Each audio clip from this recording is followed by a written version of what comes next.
This episode is sponsored by Property Filter. Find great deals faster.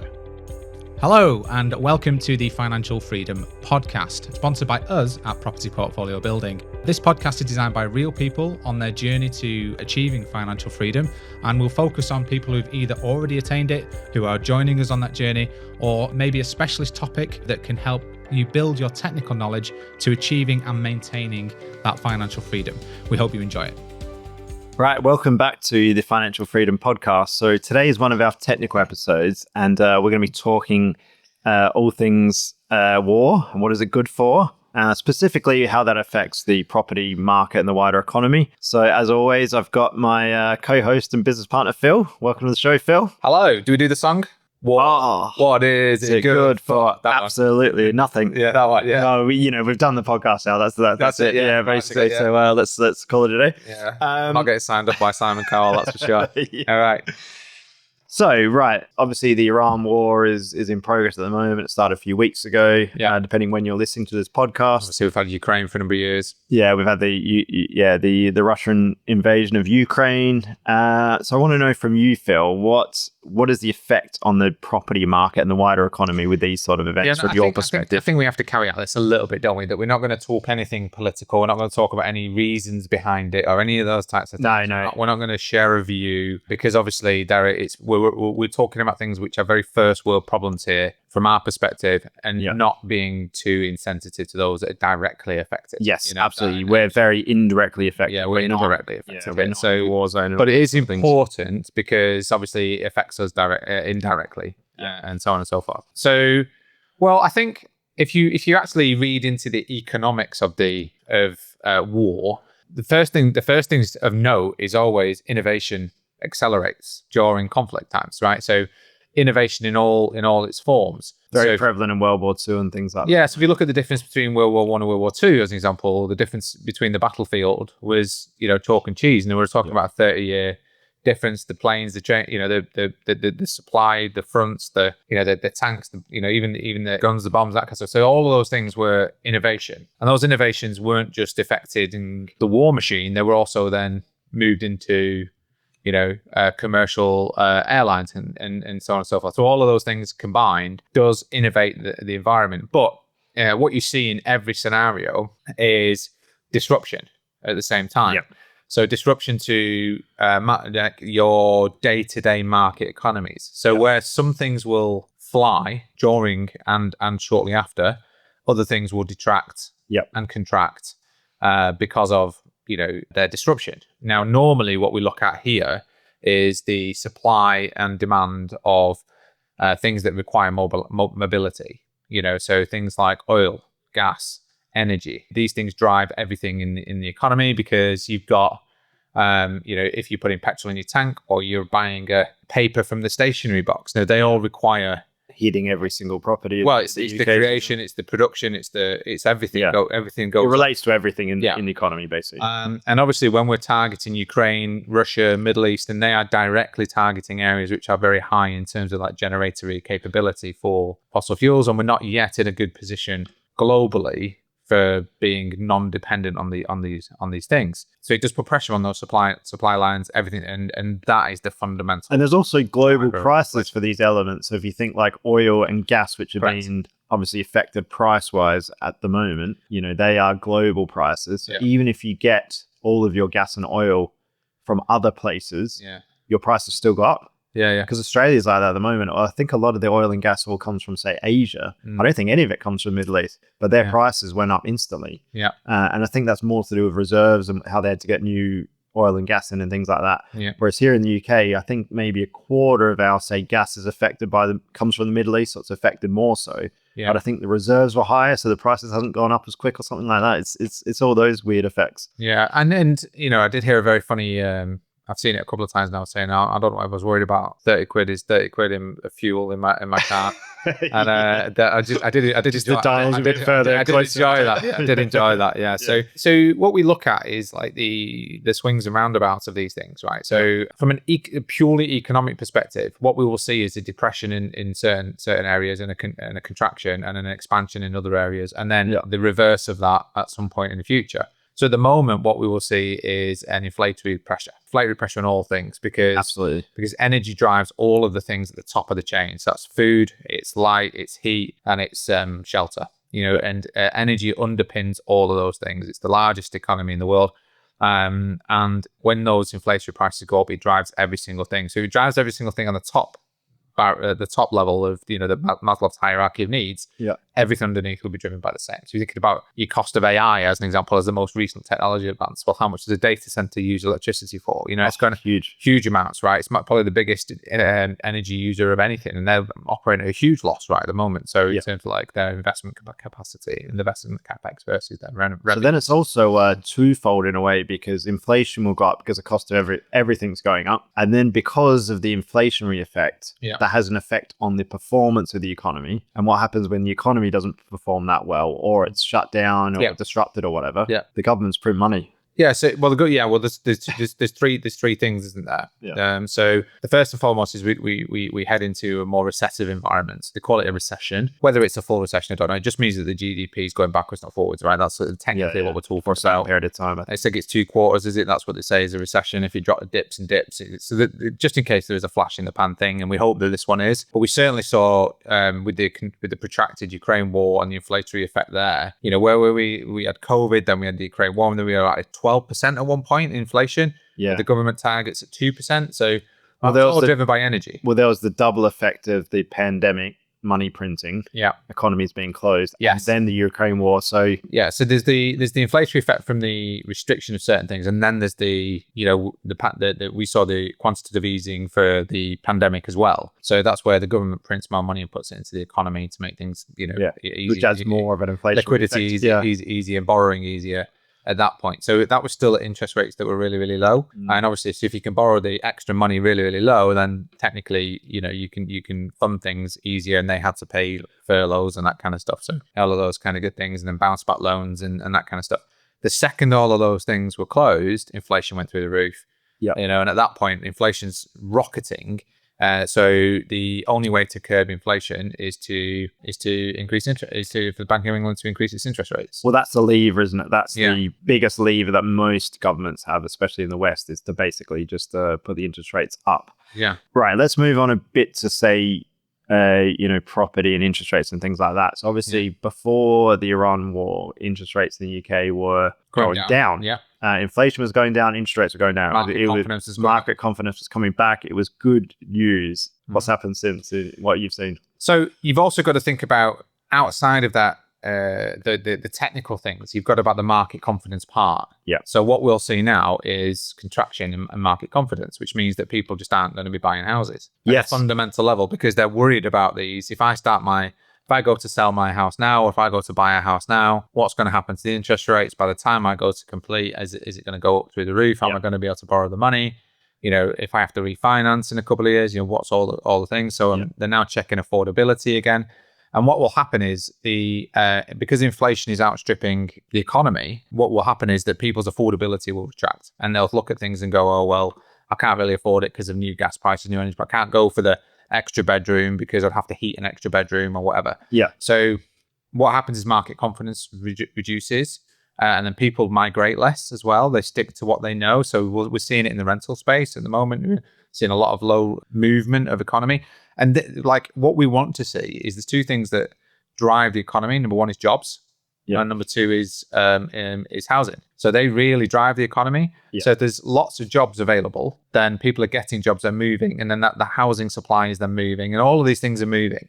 So when things are contracting and businesses and confidence and consumer confidence and markets are weaker, then there's not as many job creation. I think we heard on Daniel Priestley talking about it the other day, which was 16.1% of under 24s are currently employed at an unemployable age, which is the highest it's been, I think, since the Industrial Revolution or something like that. Now that's a real problem, because it's not an arbitrary number. Because what that means is there's a 16% of people who are unemployed, and there isn't enough jobs. 16%. And I've seen some weird stats recently. I saw someone post something online. There's a friend that had come out of university. I can't remember the degree. He applied for 150 jobs or something. This is as if. Yeah, I saw his post. 150 interviews. 150 applications, 3 interviews, no job, and he's been trying, and it's just crazy. Yeah, but he then posted again saying he's actually got 16 friends Right. unemployed from his cohort and his university cohort. Yeah. So what that means is you've got your 50 grand millstone debt around your neck with an interest rate that's pushing that debt up, which is only payable back when you start earning a certain amount, and no job to go to. So that's probably a separate topic. But certainly what consumer confidence destroys markets. So when there's less jobs available, then there's less spending. And when there's less spending, there's less growth, right? So it's not all of these things are driven by these destabilized markets.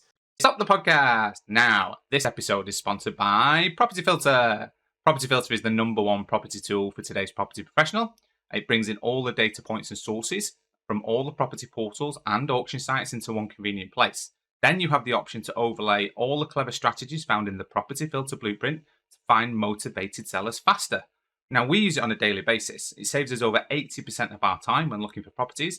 And if that sounds like something that you want in your lives, please go to register.property-filter.co.uk/PPB, which is the discount code for this podcast.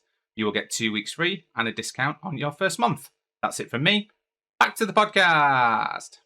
Now, the markets that do really, really well, defense spending will go up. So there'll be certain areas of the UK that will do much better. So normally the shipbuilding areas, the plane building areas, that kind of, they'll do on the there's certain industries that support aerospace. They'll have a boom. It's a very good point. So when these conflicts happen, there are sectors that do better. Yeah. Obviously, defense is one of them.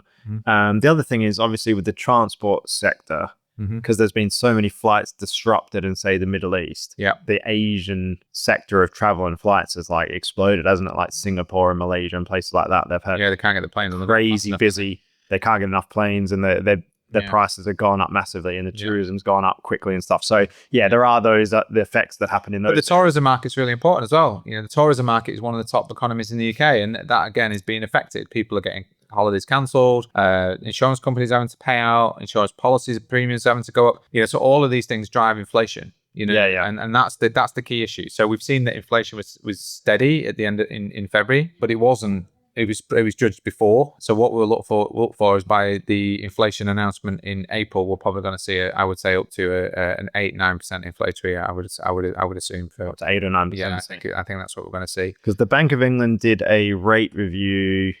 What are we, late March now? And they held it, obviously, because they can't really see ahead at the moment or what's going to happen. But the way things are going, it'd be very, very likely the Bank of England will put rates up. If I was a betting man, what I would think would happen is if the rate reviews before the end of the war is they will hold. And then I think they will hold anyway. So then the next one will be, if the war has ended, then the rate review might hold again, or it will have to go up to tackle But we are going to see inflation. There's no way about it. But then swap rates we can talk about, which is the live cost of money the banks use to use actual rates. I've seen that's gone up, say, between 0.5% and 1% or something like that. So in real terms, in the property space, the products are that they've gone up by that much. Yeah, so you're probably going to see bridging lending go up by about point per calendar about 1%. So rather than be 12% at 1% a month, it might be 13% at 1.1% a month or something like that. Whereas we were just getting it 0.9, so that's probably going to go up. And then mortgage rates, we're already seeing it, whereas we could have got a rate at 4.8%, we're now at 5.4% just because of that swap rate. And swap rate, just if you don't know, it's ignoring the Bank of England base rate. The base rate does have an effect on swap rates, but it's after, if that makes sense. But what it is it's more to do with the availability of money today. So whoever's liquid, they can buy money off that particular business at that time. Exactly. They all buy money off each other at the time. If they've got surplus in pensions or they've got surplus in savings, they can buy the money off them and use that money as an example at rates of interest. That's how the banks really make money. That's what rates is how they make money. Yeah. And I think just on property prices, so this is, I think, where a little bit of resilience comes into the UK, is that, like you said, people stop what they're doing. They stop buying, stop moving and all those sort of things. But also, I think you've seen it as well, that less people are bringing stock to the market. Yeah. Yes, there's less stock coming in. There's less stock coming into the market. So if there was a lot of stock flooding onto the market and people stopped buying and the rates were going up, then there would have been a bit of a crash. But because there's less new stock coming on, that creates a bit of a balance. I mean, we've still got the opportunity of the Renters' Rights Bill, right? So the Renters' Rights Act coming in. So we've still got that opportunity where there's some landlords leaving the market, still want to leave the market. So we are still seeing some stock available. Yeah. But the general mid-tier housing Yeah, stock, they're holding on, aren't they? Yeah. Going, well, I don't know if your I should sell now. semi-detached, your detached, your family homes, they're the ones that are. So if you are lucky enough to sell one at the moment, you can actually, the ones that are further up in your chain, there's good opportunities for good deals and capital growth now, because you're probably going to get a house this year at a price that you wouldn't get next year, as an example. So you get a lot of capital growth in a 12-month period if you are lucky enough to either not have a chain or sell yours and move up the chain. Yeah. It's a good time to do that, because obviously it's the whole look at what the market's doing and do the opposite, type thing, right? I put mine on the market again, see if I can get a better deal for me, but I have to sell it at a certain price. So otherwise it's swings and roundabouts, isn't it? That's the key issue. Yeah, absolutely. The fundamental thing that's going to happen that we haven't seen yet, but it is coming. It's not just about mortgage rates. It's cost of everything else. Yeah. Materials. Well, that's the overall inflation. So like you Yeah. said, if energy goes up, gas prices go up, oil goes up, that affects the cost of everything. Materials will, the cost of materials will go up. Static property prices was now 0.1% in January to February or something like that. We're probably going to see a retraction a little bit, and it's mainly driven by London. I think there's two markets. There's the London market and there's the rest of the UK. From an England perspective, I think the property prices will probably be stagnant for the rest for at least 2 quarters. Yes. Which will also then, the government have to do something. They have to. So I'll be interested to see what the budget says for April, I think. Yeah. We actually did a property predictions podcast, did we, not that long ago for 2026, which was pre the war happening. Yeah. So it shows how quickly things can change with this sort of event and the outlook, doesn't it? So what does the future hold now, say for now, the rest of the year and into the future? And what is the best possible outcome for the economy and the property space? So it's a bit like, it's like everything. It's just knowing that there's a coiled spring effect here. Yeah. Right. So when inflation goes up, when prices go up, we've got this coiled spring effect because market confidence goes down, but the market is still there. It's just the confidence has gone down. So people aren't buying, people aren't moving, people aren't, they're holding on to wealth. Job creation is down, etc. It doesn't mean that the companies don't want to grow. Yeah. It just means that they don't want to grow now. Yeah. Right. So people looking at efficiencies, ways to save money, that kind of stuff, which is going to continue. But I think there's this coiled spring effect. And I think the fact that this has happened now, just as we were about to hit, I think we were about to hit the coiled spring effect, if I'm honest. I just think it's delayed it. So it all comes down to how quickly this is resolved, because you're already seeing the main actors in the conflict saying we need to bring this to a close now. They're coming out with all sorts of propaganda saying, oh, we've achieved our objectives, or, we've put together a plan or whatever to end it and stuff like that. And ultimately, what they've said is this has gone on far too long. We thought it was going to be a 2-day thing, and now we need to back up a little bit because the markets are in a bad way, and I've got to protect the people of the countries or whatever. So if it does bring it to a close quickly, then it is and then that's been the intention of the retaliation, hasn't it? Obviously, because distract it. There's a reason why there was more attacks on the UAE than there was actually on Israel and things like that. I saw that. That was mad. Yeah. So they're attacking their neighbours who aren't involved in the conflict more so than they're attacking the because they know that affects the Americans and the West and other parts of the world a lot more. It's political, basically. It is. It's all political. It's not energy based, isn't it? But way above my pay grade. Exactly. Not our expertise as such. But from a prediction point of view, we still have this coiled spring effect. So right now, people aren't moving as much. There are people that are moving, but we're seeing rentals low, sales low. Which means and jobs low, which means that companies are waiting to grow, people are waiting to move, and people are ready for the next opportunities. So hopefully, if it's brought to a close quickly and we can get into a bit more of a stable environment, we'll see this coil spring where companies go, right, now's the time, let's start hiring. Because we saw it 4 weeks ago, companies were hiring. 2 weeks ago, companies not hiring, and jobs are being pulled left, right, center. Yeah, so it delays everything a little bit, doesn't it? I'm sensitive to my recruitment. And my recruitment friends. So let's hope it comes to a close quite quickly, and we can get on, and it's a more prosperous economy for everyone involved. I think at the moment, if you could stack a deal that still works today, it's add 1% to your whatever you were getting 2 months ago, and then see if it still stacks. And if it does, it's a good way to stress test your deal, it. Yeah, and if it still works, then do you know what? I think it's a good opportunity. You might want to be a little bit more conservative on, say, your build estimate. I'll be looking at that at the moment because, like you said, with materials, there's a good chance that your materials might go up 10% in a 6-month period or something like that. If any of the other main actors in the world join in, then I'm hiring a warehouse and filling it with gypsum board. Or plaster, isn't it? Yeah, plaster, because that's what happened during the Ukraine and COVID thing. Yeah, they ran out of it, and it became the most highly sought commodity in the UK at one point. Yeah. You know. No, exactly. Yeah, let's do that then. Yeah.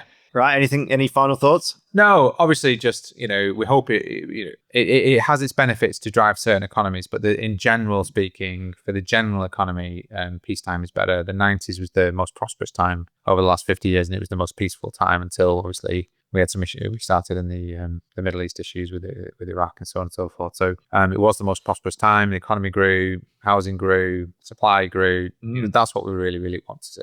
Yeah. So hopefully this is the last of it, and we can all move on. Absolutely. Thanks very much. No worries. And hopefully you got something out of that. And until the next one, we'll see you soon. Oh, if you have not liked and or subscribed or hit the notification button on your platform of choice, please do so now. And you can tune into all the great episodes and technical episodes and guests coming up on this podcast. Thanks very much.